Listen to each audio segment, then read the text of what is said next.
सूरत में एक बहुत बड़ा व्यापारी होता है। व्यापारी करोड़पति होता है और ये हीरे का व्यापार करता है। लेकिन एक दिन रात को इसके घर में बहुत भीषण आग लग जाती है। आग में ये पति पत्नी तो बाहर निकल जाते हैं, लेकिन इनकी बेटी उस आग में अंदर रह जाती है।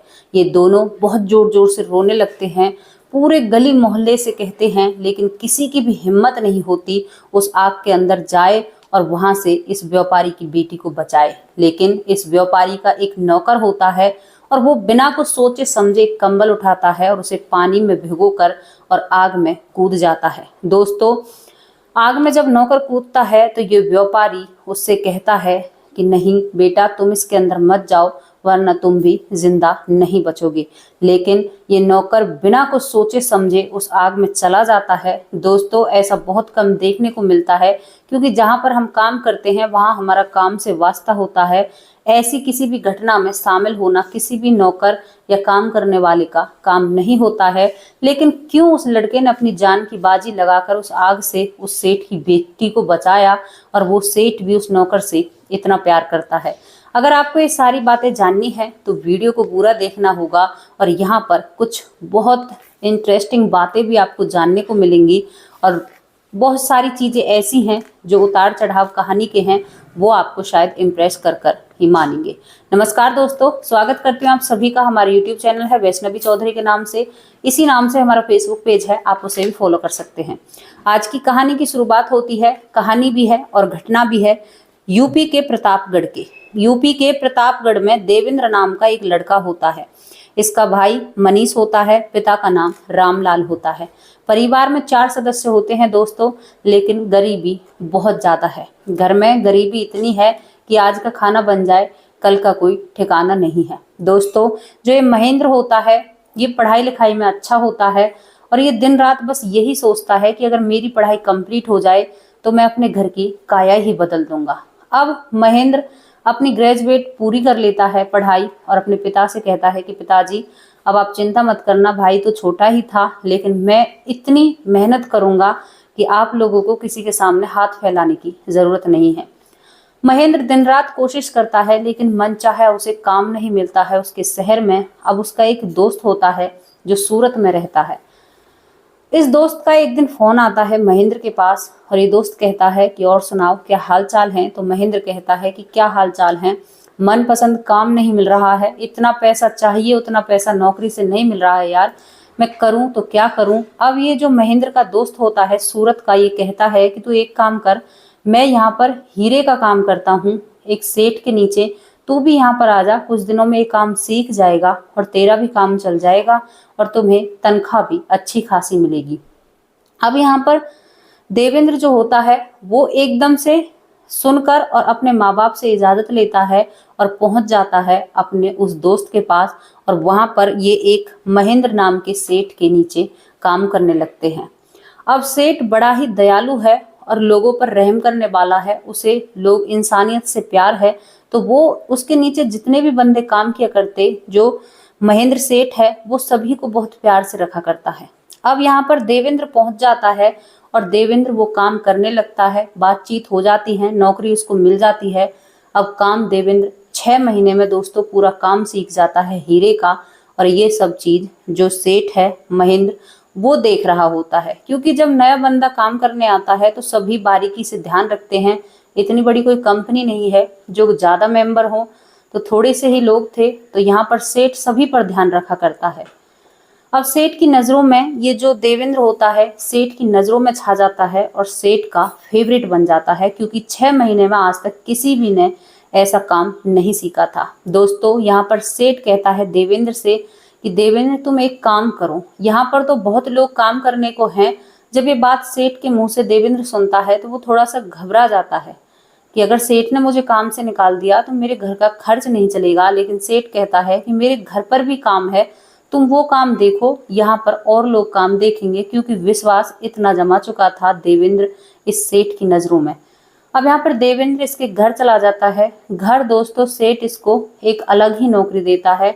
नौकरी क्या होती है, जो घर के स्टाफ हैं, जो घर के नौकर हैं, उन सभी के ऊपर इस देवेंद्र को कर दिया जाता है कि इनका हिसाब किताब और इनका काम आज से तू ही देखा करेगा। देवेंद्र अपने काम में परिपक्व था। वो अपने काम को बहुत ही बखूबी निभाना जानता और सभी के ऊपर वो निगरानी रखता। अब क्या था कि सेठ को ये धीरे धीरे पसंद आने लगा था, क्योंकि जो देवेंद्र था वो काफी खूबसूरत भी था। वो बिल्कुल लगता ही नहीं था कि किसी मजदूर के घर पैदा हुआ है। दोस्तों, जो सेठ होता है वो उसे अपने मन ही मन बेटा मान लेता है और सेठ जहां पर भी जाता वहीं पर देवेंद्र है इसको अपने साथ ले जाया करता। अब जहां पर भी उसका ये नौकर साथ जाता है तो सभी लोग पूछने लगते हैं कि क्या ये तुम्हारा बेटा है महेंद्र सेठ, जो आपके जहां भी आप जाते हो वहीं पर ये आपके साथ आता है, आपका बेटा लगता है। तो यहाँ पर सेठ हंसकर कह देता है कि अरे, आप लोगों को नहीं पता कि मेरा कोई भी बेटा नहीं है, मेरी केवल एक बेटी है। दोस्तों, इतना ये घुल मिल जाता है उस सेठ में कि सेठ का पत्ता तक इस नौकर के बिन नहीं हिलता है जो देवेंद्र होता है। अब एक दिन अचानक इस सेठ के घर में आग लग जाती है। शॉर्ट सर्किट होता है किसी तार में और घर में आग बहुत जोर से लग जाती है। अब सेठ और सेठानी तो उस घर से निकल जाते हैं, लेकिन इनकी एक बेटी होती है पायल। पायल उस घर से नहीं निकल पाती है। पूरा स्टाफ बाहर निकल जाता है और जो ये देवेंद्र था वो भी उस घर से बाहर निकल जाता है, लेकिन पायल उसी आग में फंसी रहती है। जब पायल आग में फंसी रहती है तो पति पत्नी का रो रो कर बुरा हाल है, सेठ और सेठानी का, और वो इधर उधर भाग रहे हैं कि अरे, हमारी बेटी को कोई बचा लो, बेटी को कोई बचा लो। अब दोस्तों, यहाँ पर जो देवेंद्र होता है वो देखता रहता है कि उसके सेठ और सेठानी बहुत परेशान हैं, और क्योंकि जो देवेंद्र था सेठ इसकी बहुत मदद किया करता। एक बार देवेंद्र की माँ भी बीमार हो जाती है तो ये सेठ उसको 2 लाख रुपए उस माँ का इलाज करवाने के लिए देता है। तो ये सेठ के एहसान तले दबा हुआ था और ये बहुत मतलब एहसान मानता था सेठ का कि ऐसा मुझे जिंदगी में दोबारा कोई व्यक्ति नहीं मिलेगा, इस सेठ ने मेरी बहुत मदद की है। तो यही बातें सब अब इस देवेंद्र की नजरों में घूमने लगती हैं, वही बातें याद आती हैं और कहता है देवेंद्र की अगर जिंदगी रहे या ना रहे, लेकिन आज मुझे मौका मिला है सेठ को जताने का या दिखाने का कि आपने मेरे साथ अच्छा किया है, तो मैं भी आपके प्रति बहुत ईमानदार हूँ। और दोस्तों, देवेंद्र एक पड़ोस से कंबल लेता है और उस कंबल को भिगोता है और उसमें लिपट कर उस आग में कूद जाता है।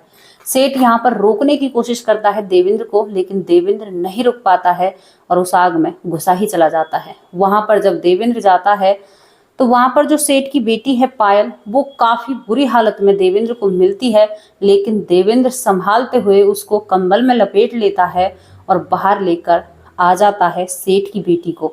लेकिन इसी बीच में दोस्तों, जो सेठ की बेटी होती है पायल, उसके फेफड़ों तक धुआं जा चुका था और देवेंद्र जो धधकती हुई आग से बीच में से निकलता है, उसकी भी हालत इतनी खराब हो जाती है क्योंकि यहाँ पर वो पायल को ही उस कंबल में लपेटते हुए लाता है और खुद की पीठ और हाथ बुरी तरह से जल जाते हैं, लेकिन वो अपने मुंह को भी कवर कर लेता है किसी तरह से। और यहाँ पर जो सेठ की बेटी होती है आग से निकलते ही बेहोश हो जाती है, क्योंकि कुछ बेहोशी की हालत में वो अंदर से ही आई हुई है। जैसे ही सेठ की बेटी की पायल को बाहर लाया जाता है, बेटी बेहोश हो जाती है, उधर देवेंद्र बेहोश हो जाता है और दोनों को ही एम्बुलेंस बुलाकर हॉस्पिटल में एडमिट कर दिया जाता है। दोस्तों, इस देवेंद्र की इतनी हालत खराब हो जाती है कि सेठ की बेटी को 5 दिन में होश आता है उस घटना से। और यहाँ पर सेठ और सेठानी भगवान से दुआ करते हैं कि भगवान, अब की बार इस बच्चे को बचा ले, इसने अपनी जान पर खेलकर हमारी बेटी को बचाया है। और यहाँ पर 15 दिन में देवेंद्र को होश आता है। देवेंद्र के माँ बाप का रो रो कर बुरा हाल हो जाता है, क्योंकि उनके घर में कमाने वाला एक यही बेटा था।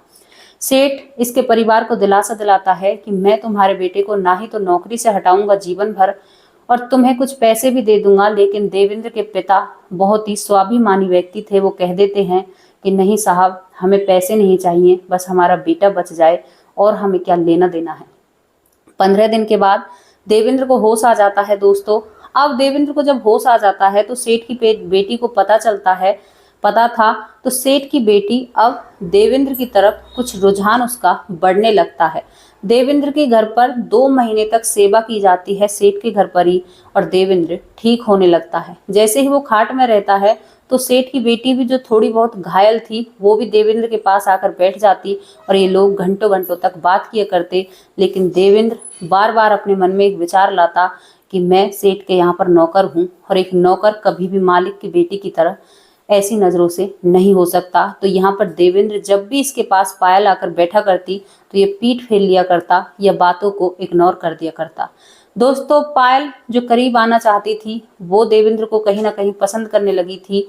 अब पायल के एग्जाम होते हैं तो पायल, जब देवेंद्र भी ठीक हो जाता है तो पायल अपने पिताजी से कहती है कि पिताजी, मैं देवेंद्र को अपने साथ एग्जाम देने के लिए लेकर जाऊंगी।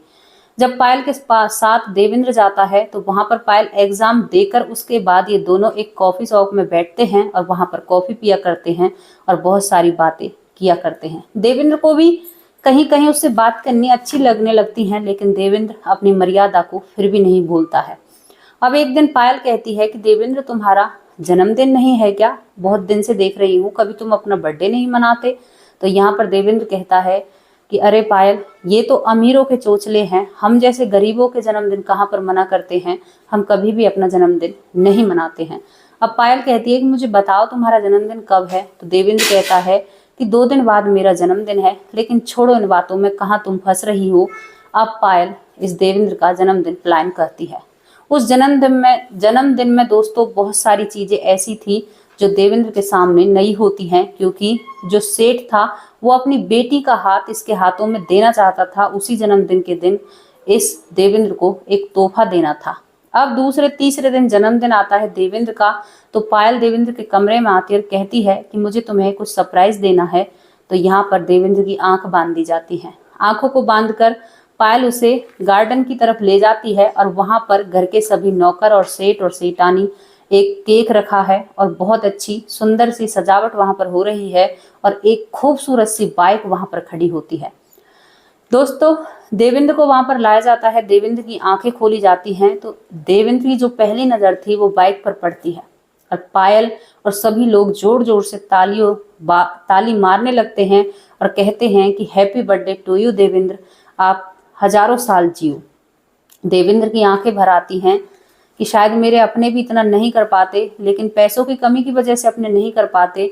और दोस्तों, यहाँ पर पायल कहती है कि देवेंद्र, तुम्हें ये बाइक पसंद है ना? क्योंकि जब वो कॉफी शॉप में बैठकर कॉफी पिया करते तो वहां पर कभी कभी देवेंद्र जैसे पायल पूछा करती कि आपको क्या पसंद है, तो देवेंद्र एक बाइक का जिक्र किया करता। वही बाइक पायल उसके लिए जन्मदिन पर लेकर आती है। अब दोबारा सेठ कहता है कि देवेंद्र, अपनी आंखें बंद करो और अपना सीधा हाथ आगे करो। जब देवेंद्र अपनी आंखें बंद करता है और सीधा हाथ आगे करता है तो यहाँ पर सेठ अपनी बेटी का हाथ इसके हाथों में दे देता है और कह देता है देवेंद्र से कि तुम अब मेरे घर के दामाद बन चुके हो।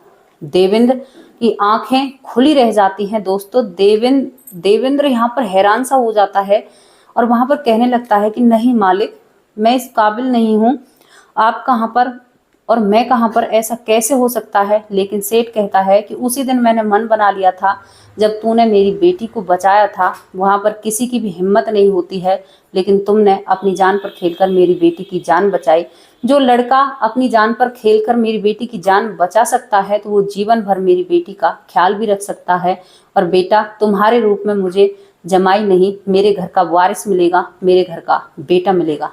दोस्तों, सेठ की मर्जी से और यहाँ पर देवेंद्र के माता पिता को बुलाया जाता है और धूमधाम से इन दोनों की शादी करा दी जाती है और सेठ इसके माता पिता और छोटे भाई को भी वहीं पर रखने लगता है और 2 परिवार एक हो जाते हैं और बड़े ही अच्छे से ये परिवार रहते हैं। कुछ दिनों बाद देवेंद्र का जो परिवार होता है उसे घर लेकर अलग एक घर दे दिया जाता है पास ही में, और देवेंद्र की पत्नी उस घर में भी रहते हैं और इस घर में भी रहते हैं। ये परिवार ऐसे संपन्न होता है। दोस्तों, ऐसे इस कहानी का एंड हो जाता है। लेकिन आप लोगों को ये कहानी कैसी लगी? कभी कभी किस्मत कुछ और ही तरह बदलती है, जैसे देवेंद्र की किस्मत बदली। लेकिन देवेंद्र ने कभी भी अपने आप को नहीं भूला था। वो गरीबी में भी ऐसा ही था और अमीरी में भी ऐसा ही था। और यहाँ पर देवेंद्र पूरा सेठ का बिजनेस संभाल लेता है और सेठ को अपने पिता की तरह और सेठानी को अपनी माँ की तरह रखता है और अपनी पत्नी पर तो पूरा प्यार लौटाता है, क्योंकि देवेंद्र भी कहीं ना कहीं मन ही मन सेठ की बेटी को प्यार करने लगा था। दोस्तों, ये स्टोरी आप लोगों के लिए हम लेकर आए हैं। जैसी भी आप लोगों को लगी हो अपनी राय कमेंट बॉक्स में जरूर रखना। कल फिर हाजिर होंगे किसी नई सच्ची स्टोरी के साथ। तब तक के लिए नमस्कार, जय हिंद।